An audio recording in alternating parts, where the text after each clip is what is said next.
Leitura do Evangelho de Mateus, capítulo 6, versículos 1 a 8, 16 a 23. Eu quero que você entenda o contexto desses versículos do capítulo 6, de 1 até 23. Para isso, volta uma página. Vamos começar lá do início do Sermão do Monte. Alguns domingos atrás, já dissemos aos irmãos que o Sermão do Monte faz uma descrição do caráter cristão do discípulo de Jesus. O Sermão do Monte vai do capítulo 5, versículo 1, até o capítulo 7, o último versículo do capítulo 7. Então são 3 capítulos, 5, 6 e 7, um grande discurso de Jesus, um longo discurso de Jesus registrado aqui pelo evangelista Mateus. Então nós poderíamos resumir esses 3 capítulos, ou esse longo discurso de Jesus, dizendo que ele nos ensinou, ou ele faz aqui uma descrição do caráter do cristão, do seu discípulo. E esse sermão começa com as bem-aventuranças. Também já falamos que as bem-aventuranças fazem uma síntese, um resumo de todo o conteúdo do Sermão do Monte. E nós já pudemos estudar essas bem-aventuranças em 2 etapas, e nós aprendemos que existe uma sequência lógica espiritual nas 8 bem-aventuranças. Então, começando da primeira, segunda, terceira, são bem-aventuranças que falam do cristão, do verdadeiro crente que vai se esvaziando de si mesmo, do seu orgulho, vai reconhecendo sua pequenez, sua fragilidade, sua condição de pecador, abrindo mão então de si, ou seja, negando-se a si mesmo, como Jesus vai novamente ensinar nesse mesmo Evangelho, capítulo 16, é que então, na 4ª bem-aventurança, nós entendemos que agora sim, esvaziado de si mesmo, nós conseguimos e podemos ser fartos da justiça de Deus. A justiça de Deus, que é a sua palavra, que é a sua presença, que é o seu Espírito Santo, que é a sua vontade.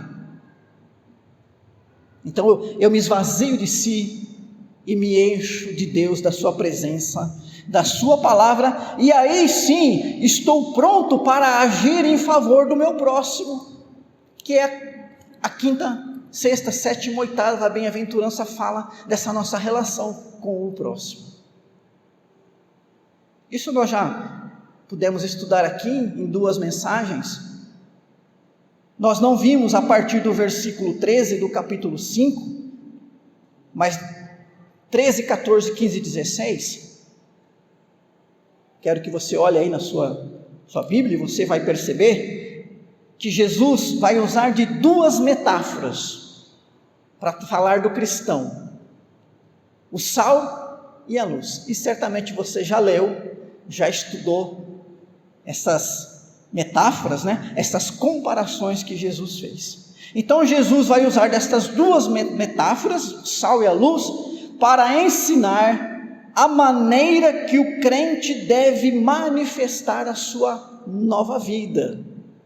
Ou seja, Jesus chama a responsabilidade os seus discípulos para que eles pratiquem a justiça de maneira abundante, como eles receberam, 4ª bem-aventurança, e sejam destaque na sociedade, manifestando as suas boas obras.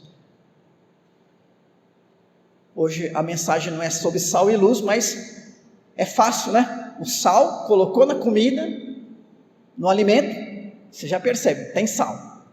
E se você pesar um pouquinho a mão, pouquinha coisa a mais, você percebe ainda mais. Pode ficar até intragável a comida, dependendo da quantidade de sal. A luz é a mesma coisa. Pode estar a maior escuridão, mas se tiver uma velinha acesa, um palito de fósforo aceso, está lá. Você percebe.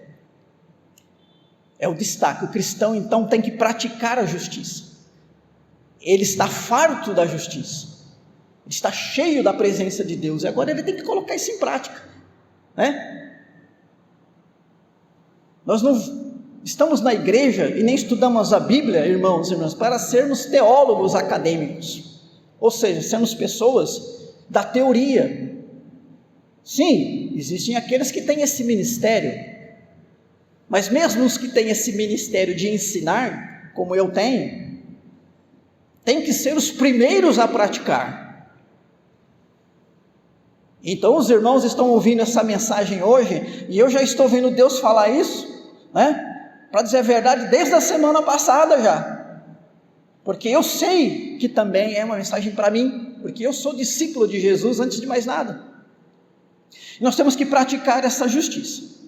Agora, a partir do versículo 17, Jesus passa a contrastar a prática da justiça ensinada pelos religiosos do seu tempo, com a prática da justiça que deveria ser praticada pelos seus discípulos. Aquela sim era verdadeira, segundo a palavra de Deus. Então, ali a partir do 17, Jesus vai falar, né, dessa prática da justiça, de 21 em diante, ele vai fazer esse contraste entre o que os religiosos do seu tempo ensinavam e o que de fato é a verdadeira palavra de Deus, ou o que a palavra de Deus verdadeiramente ensina sobre a prática da justiça. Então Jesus ele vai corrigir essas distorções, porque, irmãos e irmãs, nós precisamos praticar a justiça de Deus em primeiro lugar, e da maneira correta. E Deus sempre instruiu o ser humano, sempre instruiu o seu povo. Você vai lá no Antigo Testamento e você vê desde o lado do Antigo Testamento Deus ensinando, Deus instruindo o seu povo como viver, como cultuar, como deve ser alguém que teme a Deus.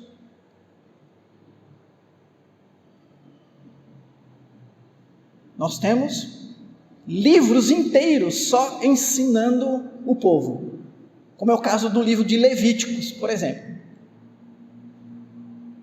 É um livro só ensinando a respeito da lei, leis cerimoniais principalmente. E Moisés passou 40 anos ensinando o povo, e depois veio Josué, os juízes, os profetas, e aqui está Jesus ensinando, e os apóstolos tiveram esse ministério do ensino. E a igreja não pode deixar de ensinar. Logo, nós temos que entender que faz parte da vida cristã aprender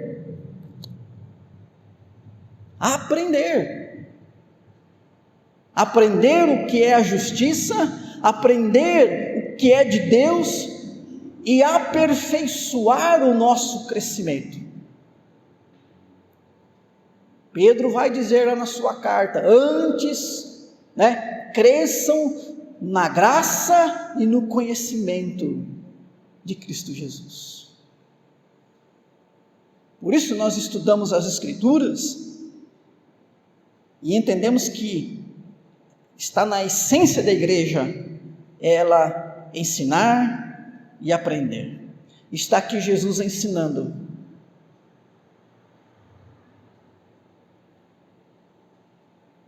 E então chegamos no capítulo 6 que nós lemos, inicialmente versículos 1 a 23. O capítulo 6 está inserido nesse contexto que fala da prática da justiça, ou seja, do cristão praticar os ensinamentos de Jesus. Podemos dizer que os ensinamentos de Jesus estão perfeitamente adequados à justiça divina. Então, você quer viver a justiça? Obedeça, pratique o que Jesus ensinou. viva conforme os seus ensinamentos. Então, veja que o versículo 1 do capítulo 6, né? Guardai-vos de exercer a vossa justiça. Então, vamos se deter só aqui por enquanto. Exercer é praticar, né? É você colocar isso em prática. Exercer a justiça.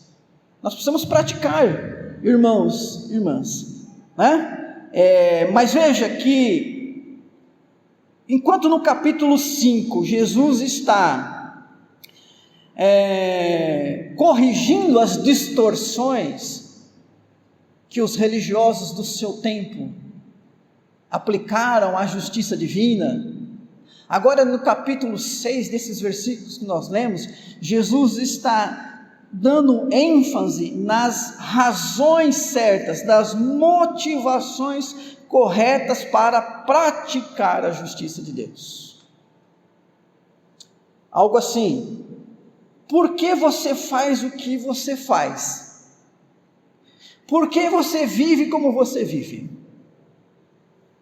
Olha que maravilhosa que é a palavra de Deus, porque ela não só ensina como devemos viver, mas também mostra o porquê nós devemos viver dessa maneira. Como eu já disse ainda neste culto hoje, nossa vida com Deus não é uma questão apenas exterior, superficial. Importa sim para Deus o estado da nossa alma, e que a origem das nossas ações, que estão aqui no nosso interior, já nasçam, já surjam da maneira correta. Deus não se contenta e não se agrada de que a pessoa por fora, pelo seu comportamento, pareça viver de maneira correta, mas lá dentro do seu coração ela não tem essa correção, essa integridade.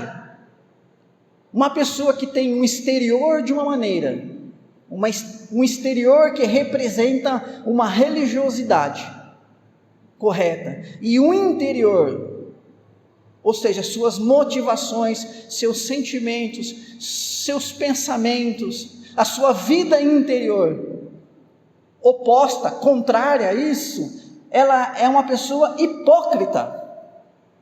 E note que essa palavra hipócrita aparece algumas vezes aqui nesse texto que nós lemos.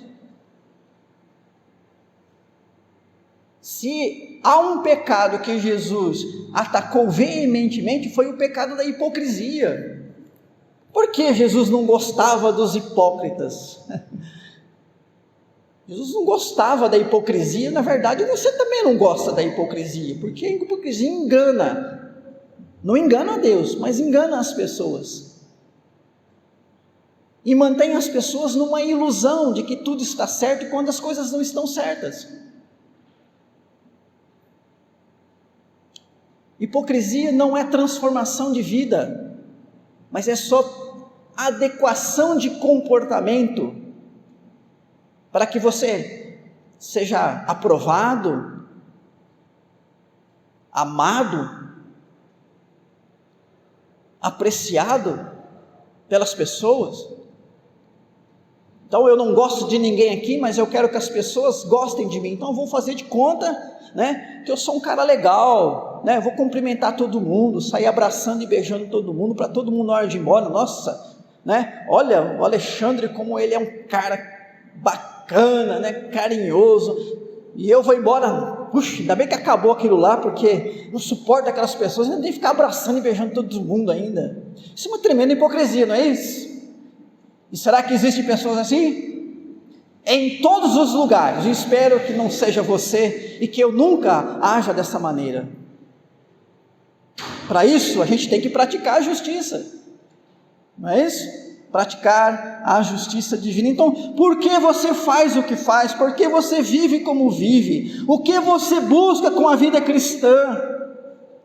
O que as pessoas estão buscando? em viver a religião cristã?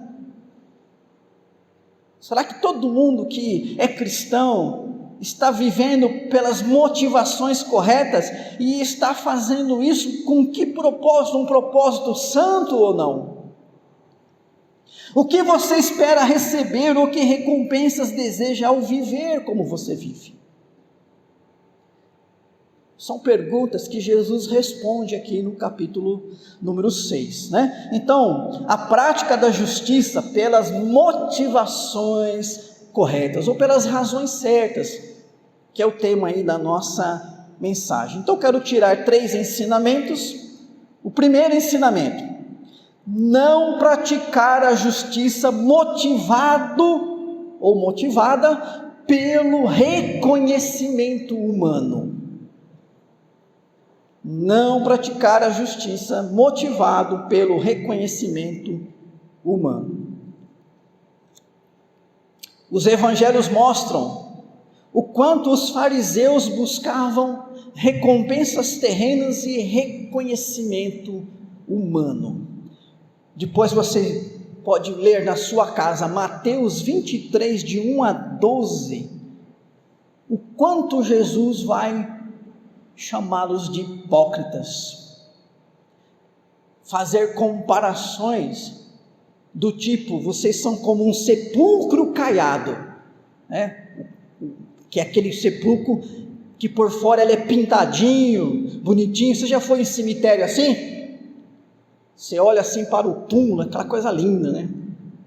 Alguns são caríssimos até de se fazer. E o que tem dentro? Podridão, morte. Jesus vai dizer: vocês são assim, por fora coisa linda, por dentro vocês estão podres, estão mortos. Os fariseus gostavam desse aplauso.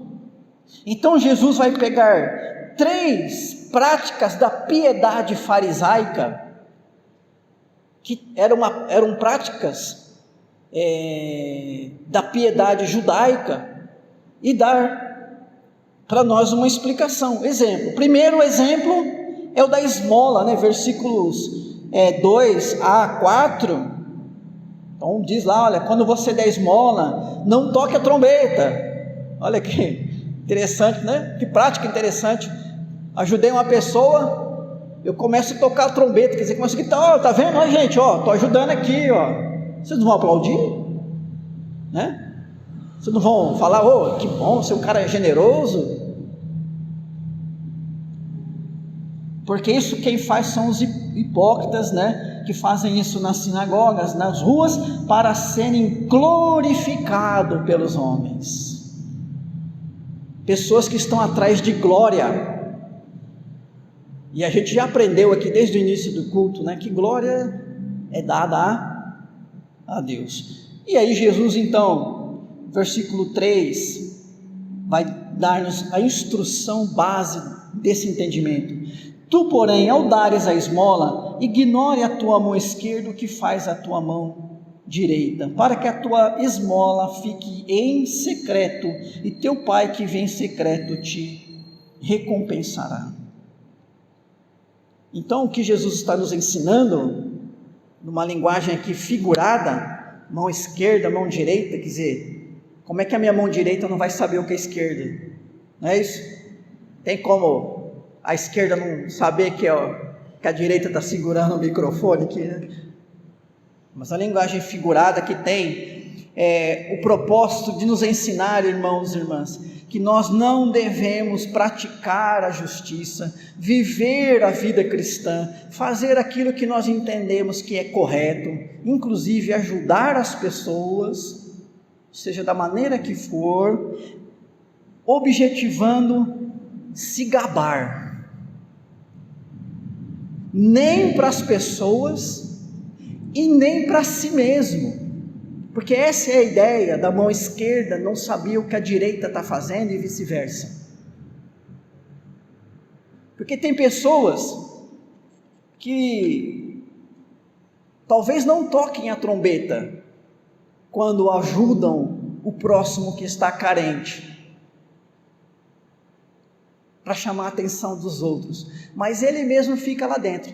Nossa, hein, eu sou melhor que os outros, eu não vejo ninguém fazendo o que eu faço. Você viu quanto eu dei? Eu dei uma olhadinha assim, ninguém deu o tanto que eu dei mais que todo mundo. Eu sou bom mesmo, sou bom.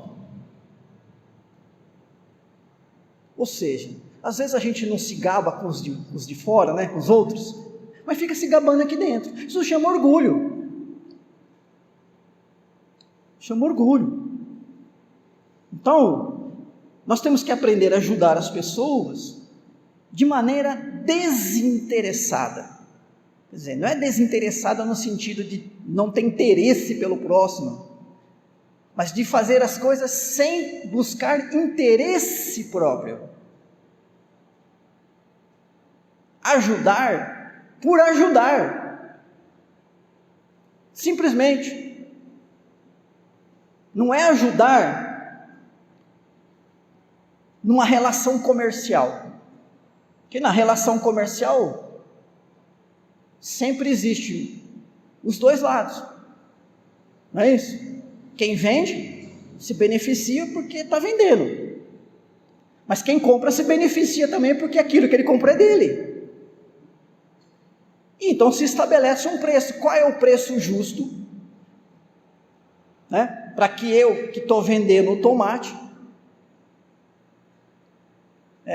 seja beneficiado por essa venda, e você que está comprando o tomate e vai comer, seja beneficiado por essa compra. Essa relação comercial, ela é extremamente combatida nas Escrituras.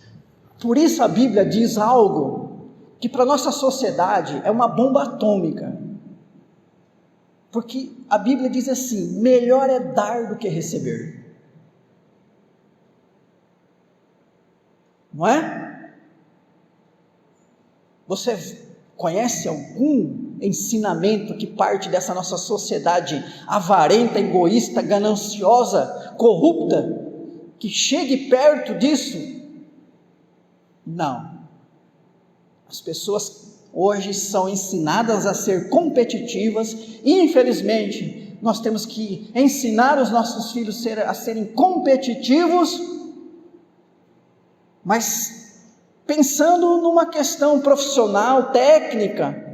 Mas muitas vezes nós trazemos esse lado competitivo para o nosso interior, e há pessoas que são extremamente competitivas, não sabem perder, não sabem quando parar de falar, não sabem quando é o momento dela não dar a última palavra ser a do outro. Ela sempre tem que ter razão em tudo.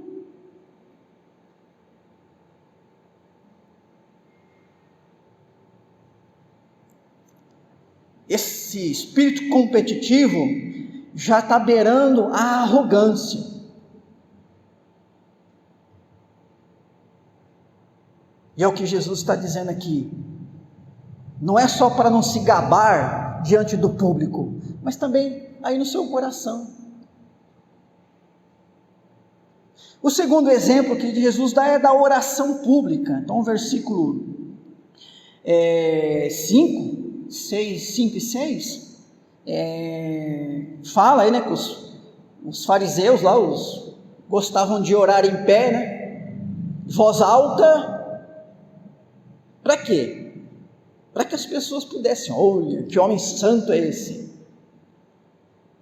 Faziam isso no sentido das pessoas reconhecerem a santidade deles, né? Então Jesus vai falar: olha, faz isso, né? Você, quando orar, entra no teu quarto, fecha a porta, e você vai orar ali com o Pai, né? Isso é uma coisa secreta que você vai falar, né? Novamente, uma linguagem figurada, porque, pastor, eu só posso orar no meu quarto e só posso orar com a porta fechada e não pode ter ninguém mais lá dentro, né? Não é essa interpretação literal que você tem que ter. Também não é proibido você orar em público, porque senão a gente ia fazer o que aqui na igreja? Eu já orei aqui em voz alta, não é isso? A nossa irmã Josi já orou aqui. Como é que a gente faz agora, Josi? Né? Mas, irmãos, o ensinamento de Jesus é o que está no versículo 3 aqui. Não faça isso para se gabar. As pessoas não precisam de demonstração de piedade. Eu vou mostrar para vocês que eu sou piedoso.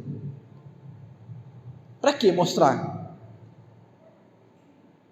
Isso é uma coisa entre você e Deus. Não diz respeito a ninguém mais.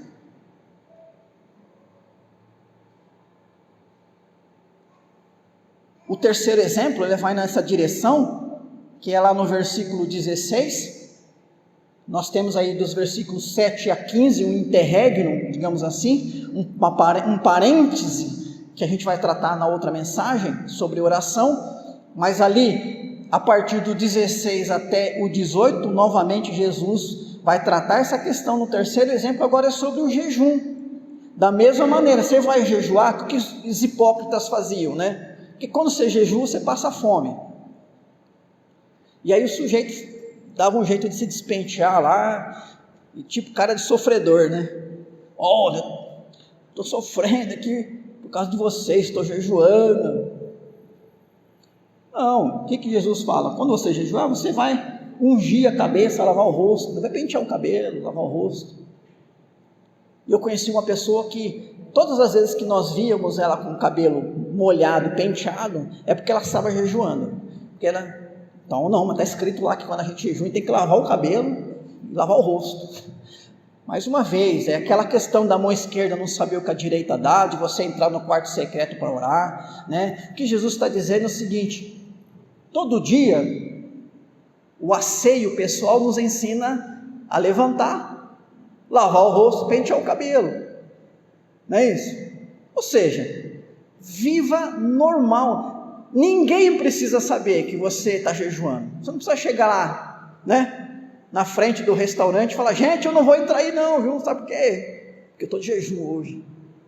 Não precisa colocar na sua linha do tempo,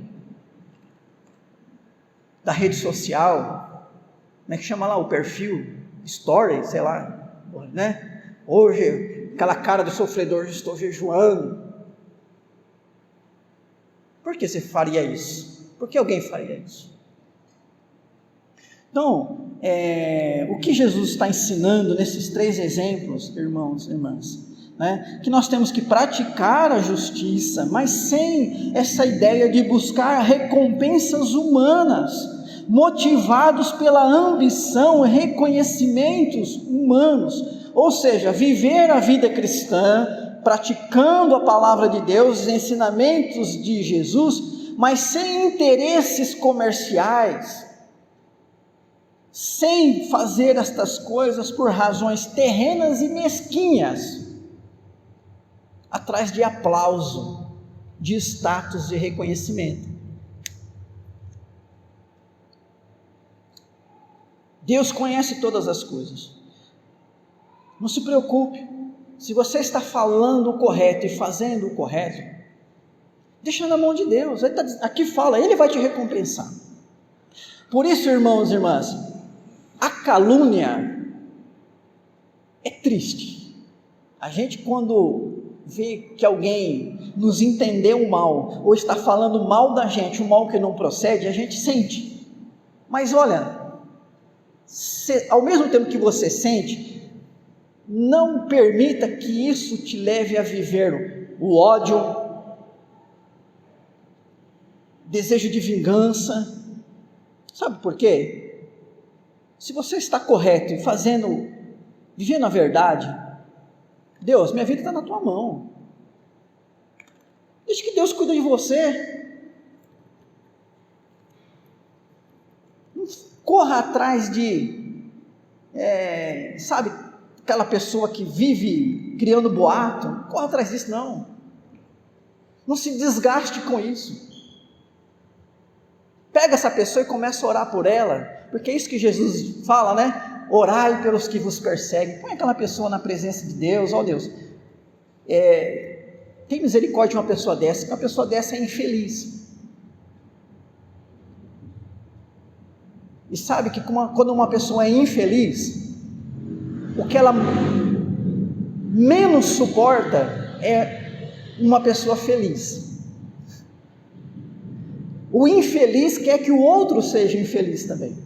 E aí ele conhece alguém feliz, então ele vai, entre aspas aqui, infernizar a vida daquela pessoa para que ela seja infeliz também. E o que você faz? Vai entrar na onda dela? Lá em Provérbios está escrito assim: não responda ao tolo conforme a tolice dele, porque você vai se fazer um tolo igual. Deixa. Nossa, o sujeito está sendo grosso, estúpido, está sendo incorreto comigo.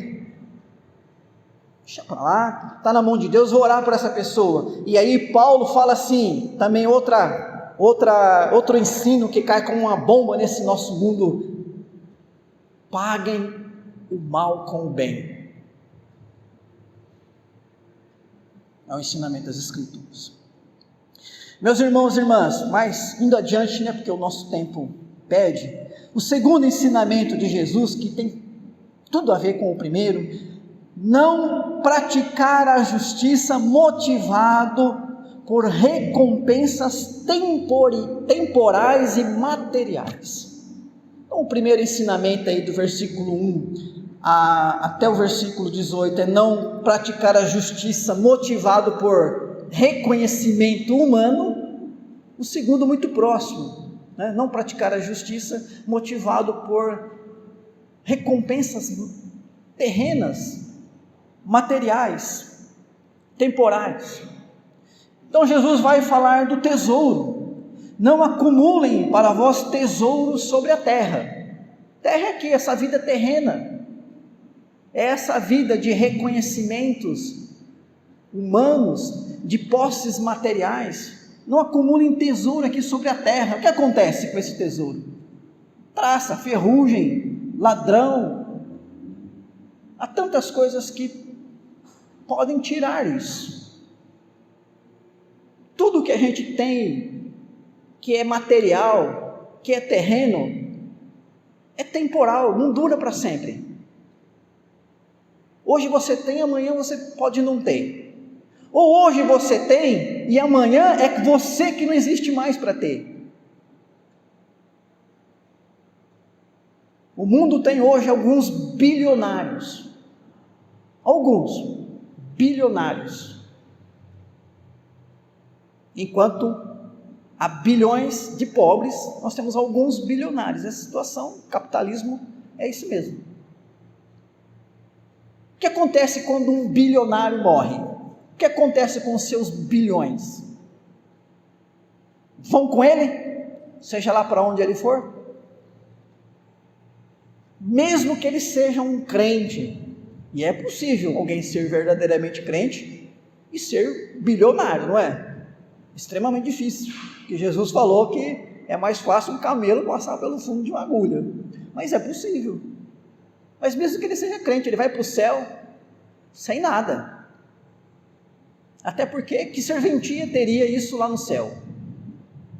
Não é isso? Por que eu quero levar a minha casa, meu apartamento, lá para o céu, se lá a minha casa tem portas cravadas com cristais? Não é isso? Não preciso levar esse meu carro, ou se você tem um carro bonitão, igual tem um preto aí que chega aí de vez em quando, você vai querer levar esse carro lá para o céu? Você vai precisar disso lá? Você não vai, querido. Então, irmãos e irmãs, tesouro na terra é coisa da terra. Jesus está nos dizendo o quê? Ajuntai para vós outros tesouros no céu, onde traça nem ferrugem corrói, ladrões não escavam nem roubam, porque onde está o teu tesouro, aí estará também o teu coração. O tesouro é aquilo que nós temos de mais importante, de maior valor para a pessoa. Tesouro é aquilo que nós buscamos com afinco, com dedicação, com motivação. Esse é o tesouro. Então, Jesus está ensinando, meus irmãos e irmãs, que nós temos que decidir pelo tesouro celestial, e buscar o tesouro celestial, não viver a justiça apenas por questões, buscando recompensas materiais.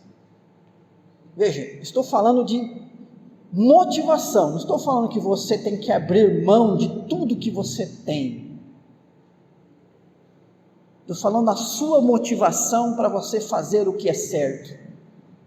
Não deve ser recompensas materiais, mas as celestiais.